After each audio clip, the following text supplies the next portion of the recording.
How's it going, everybody? It's Meister Patrick here, joined today by our guest, Melmouse Melissa. Heyo! And today we're starting a new series that we promised would be here by the end of, Short Hike? Yeah. But we have not gotten around to it until now. We're here. Yeah. That's what matters. So this game is a game that Melissa's favorite video game, still? Yes. Well, I mean, Franbo, by the way, check that out. Patrick won't ever let me play it on this game unless you guys comment a million times Franbo, in which case we will play it. Probably not. We will. But yeah, that next to this one, definitely top 2 best games. Yes, and this is my second favorite game of all time. I really, really do love this game. Along with Gravity Rush, which I talk about on the channel all the time. But this is his favorite game. Don't let him fool you. This is my second. But one thing that everyone should know before jumping in, because this game's very good, is that this game is actually a sequel to American McGee's Alice. American McGee is famous for making some of the levels in Doom, the original id game, Doom. I don't know if his levels were particularly the greatest, but that is what he's known for, as being one of the co-creators of Doom. So this game is very cool. But before we jump into the main story of the sequel game, since we won't be playing the first game on the channel unless there's enough, clamor for it, then I might do it. I don't know if Melissa will join me, but I might do it after this series is over if people are interested. It's really boring, guys. Don't do it. But to cover that content, this game provided here in the extra content. Get that. We're playing this on PC, by the way. I don't know if I said this is Alice Madness Returns for the PC. But going over here to Past Matters, we can read through the events of the first game. So I'm going to be doing this right now on camera. If you'd like to skip, I'll be putting up a time code, and you can just go ahead and skip past all of this. But if you're interested, I thought you should know, because this is a sequel. It's kind of weird to just jump into the second game. And it also is really helpful for understanding the game and all of the fun reasons why we love the game personally, for its amazing storytelling and just little hints of things throughout the game. This is more than just a video game. It's more of a story that you unravel as you go through. So this kind of sets up, like, why are you here? What are you doing? What are all these people saying? And we're really going to show this off through this series. So it is really nice. If you do want to read this, or even just look it up on your own, and or just listen to it, it's a very good backstory that really sets things up. This game's strengths lie in its storytelling ability and foreshadowing and just visual design generally. So not knowing the backstory for the main story, I feel like is doing the game a disservice. So we decided to include this. Yeah, if you like mysteries, this is for you. If you want to slowly unravel a mystery of what is happening, it has a lot of gore in the background and throughout all of it, and it has a lot of really dirty secrets that you're just like, oh, what? It's kind of twisted, it's messed up. If you like stuff like that, this is for you. So here is the background, setting it up and read to you by Meister Patrick here, who actually reads audiobooks. Yeah. I do amateur public or open source books on LibriVox, if you're interested in that. Yeah. He's gonna put it in the information put it in box. The description, probably. Yeah. If you want to listen to those. Yeah. Anyway. So here it is. This is Past Matters. Notes extracted from the case book of Anonymous Q. Wilson, M.D., Rutledge Asylum. On November 5th, 1863, Alice Little was severely burned in the fire that destroyed her family home in Oxford and took the lives of her parents and her older sister, Lizzie. While the girl's seared skin gradually healed during a year of hospitalization, the trauma caused by her family's horrific demise deepened. The orphan's condition swung from comatose to uncontrollably hysterical and back in the course of a given hour. Learned medical opinion deemed her a danger to herself, and an indefinite term of institutional confinement was ordered. At her preliminary examination at Rutledge on November 11, 1864, Alice presented as deaf, dumb, and blind to stimulation. She seemed, in the brutal expression of the practice, in training for the coffin. Only her age saved her from immediate assignment to the notorious Bedlam catacombs. Despite insensible passivity, preternatural quietness, and evident dementia, a course of treatment was prescribed.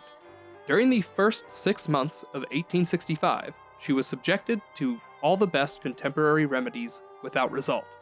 During the first 6 months of 1865, she was subjected to all the best contemporary remedies without result. Cold plaster sessions and bloodletting were ineffective and unproductive. Applications of experimental shock apparatus useless, likewise massive doses of laudanum. In a desperate toss, restraints, including a straitjacket, solitary confinement, sensory deprivation, confiscation of her toy rabbit, and cancellation of afternoon tea were tried, and failed completely. She would not respond. She did not resist treatment, or in any way react to it. She simply ignored it. She shut down completely, and shut out the world. Shortly after the diagnosis of demented was confirmed, she fell into a comatose state. Despite her mental infirmity, she appeared physically fit. Staff remained hopeful, not to say optimistic, that she would regain her balance. Her bodily functions were reasonably attended to, but there were pitifully few signs of recovery. Then, in the autumn of 1873, after 8 years of fitful sleep, Alice spoke by drawing. Her first picture was of an alarming cat. But only bouts of angry, incomprehensible screaming and hysterical sobbing followed this dubious opening of communication. She became intermittently convulsive and had to be sedated frequently. From time to time, various medical preparations and chemical potions were forcibly administered to little effect, and she required more than verbal encouragement to eat. Something that did look like progress occurred in late November of that year. While her inarticulate mutterings and screams continued, she responded, if not appropriately, at least comprehensibly, to her surroundings. When grossly insulted by ward orderlies, the superintendent's imbecilic nephews, Alice, without warning, scared off one of the twins with her furious attack.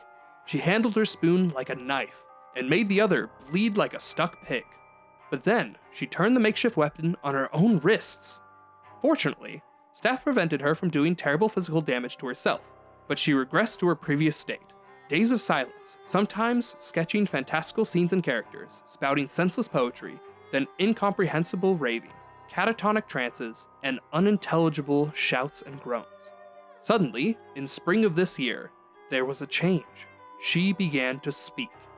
Civil, then vulgar, declarative, then cryptic speech, in and out of her chaotic, violent, deranged, and terrifying dream world. But the periods of lucidity grew longer. She became confidential. She shared some of her sadness, her grief, over loss of family and herself. But most often, she droned on and on with about fantastical visions.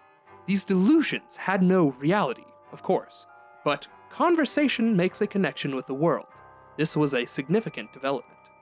Cogent, but often disconnected, and to me meaningless, talk about Wonderland, tea parties, the fungiferous forest, boo jumps, jack bombs, snarks, demon dice, and the dastardly Red Queen was, nonetheless, encouraging.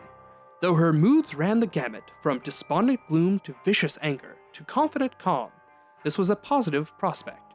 But the emergence of a normal Alice, a cured Alice, was not to be. Throughout the summer and into the autumn, she seemed to vacillate between fantasy and reality. By October, my own health failing, I recognized I had done everything I was capable of doing for her. After a decade of treatment, having addressed her psychic condition with a full array of our age's therapies, she had emerged from her catatonia, but we didn't know why. I once thought the drug regimen had been effective. Now I vigorously doubt it. Reunification with her childhood toy? Turned out that rabbit was a stand-in for the original, which disappeared years ago. Something I said? She did nothing at my command, instruction, entreaty, or request. To the extent she was cured, she, I believe, cured herself.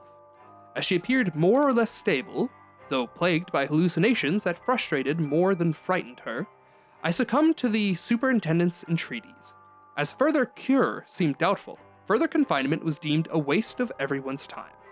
Lacking family and friends, but possessed of a small inheritance, she left Rutledge in November, depressed, but committed to the struggle for her sanity. Nurse Witless found her a situation with Dr. Bumby, and Alice was released to his care at the Houndsditch Home and Refuge for Wayward Youth in the East End. I wish them both well. All right, so, now let's do it all again, but with me in a British accent. You want to read it? No, I'm just kidding. Okay. I was like, do oh it boy. all again. But So, so the thing to note here, if you did listen to all that, was that the first game ends when she's cured, quote unquote cured. So that's how the first game ends, is you cure yourself. You take the first game is about Alice's last trip into Wonderland, where she finally, quote, fixes her mind, unquote, and is cured. And so the very last scene is her walking out of the asylum. So the new information from this game that was not in the last game was that Nurse Witless found her situation with all that stuff. Basically, the last 2 paragraphs or so is new from this this particular game. So I thought I'd point that out. And with that, you have all the information you need to start into the game and the world of Alice Madness Returns. So I'm passing the controller back to Melmouse Melissa, who will be playing this for this series. Let's do it. And she'll be, starting the new game. And we'll try not to talk too much because all this is pretty important. I encourage you guys that we're going to go into a black and white Alice. It's not black and white, is it? No, it's like sepia. It's basically black and white, but not completely black and white game. You know, the black and white that has color in it. And we're going to... Okay, that kind.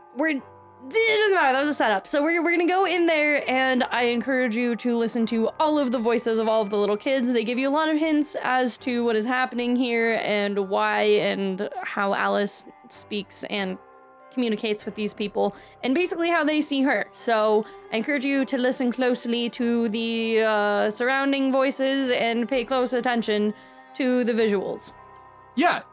So keep in mind that, we'll be in a very gloomy world, and so we'll have a little bit of a chance to talk about it, but not too much. Do not invert, yes.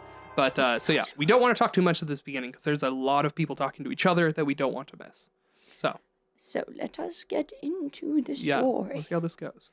That's all the time we have today, folks. So go ahead and like, subscribe, give it a little comment, ring that nice little bell, and join us back for the next episode. We'll see you then. Zoink out.